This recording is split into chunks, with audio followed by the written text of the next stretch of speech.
Have you ever been driving on a brand new highway or maybe walked into a new public hospital and just wondered, how in the world did this get built? We see these massive projects popping up all around us, but the real story of how they go from just an idea to actual reality is, well, it's a fascinating journey. It involves some seriously huge sums of money and a ton of planning. So today, let's dive in and follow the money behind Malaysia's biggest builds. Just take a look at this number. That's over 203 billion ringgit, and that's the projected spending on public sector development projects in Malaysia for just 1 year, 2024. I mean, it's a number so big, it's kind of hard to even wrap your head around it. So that leads to a really big question. Because, this isn't just some abstract figure in a boring budget report. No, this is the engine that's literally building the nation's future. We're talking our schools, our roads, our public transport. So, for the next few minutes, we're going to break down exactly how this massive financial machine actually works, from a simple idea all the way to a finished project. Okay, first things first, we need to get the lingo right. The official term for this kind of spending is capital expenditure, or as it's often called here in Malaysia, development expenditure.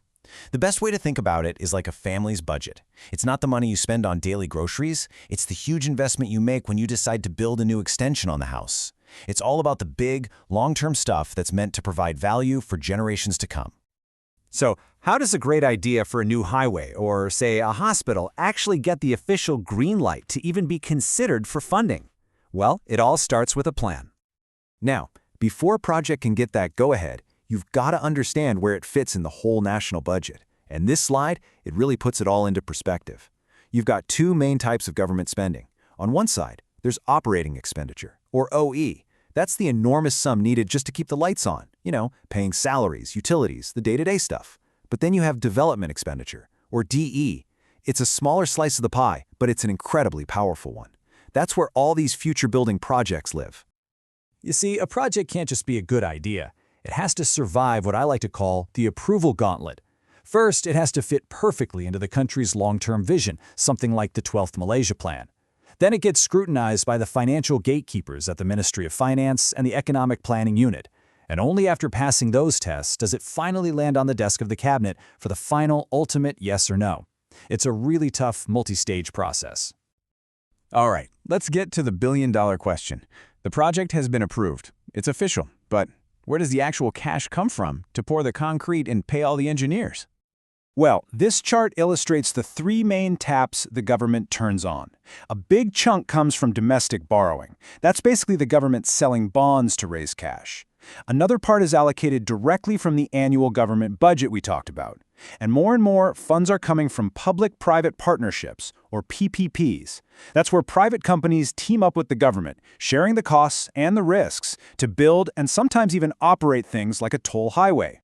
But wait, the funding pool is actually even deeper than that. Money also flows from government-linked investment companies. Think of massive funds like Khazanah Nasional.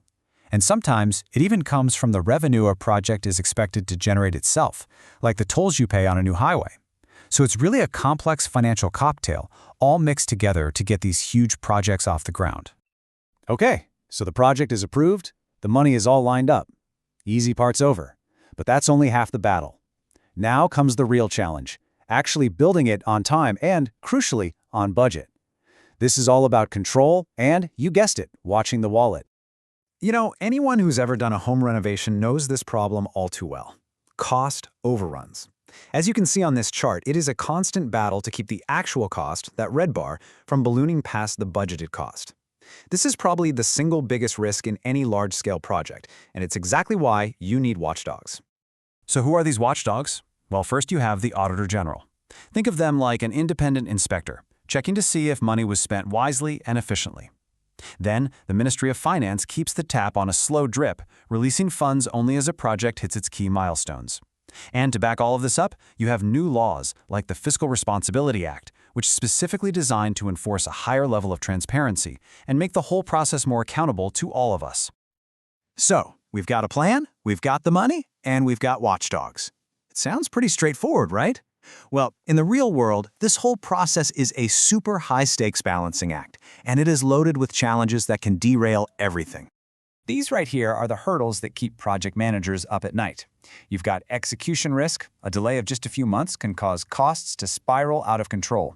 Then there's fiscal risk. If the government borrows way too much for too many projects, it can endanger the whole country's financial health.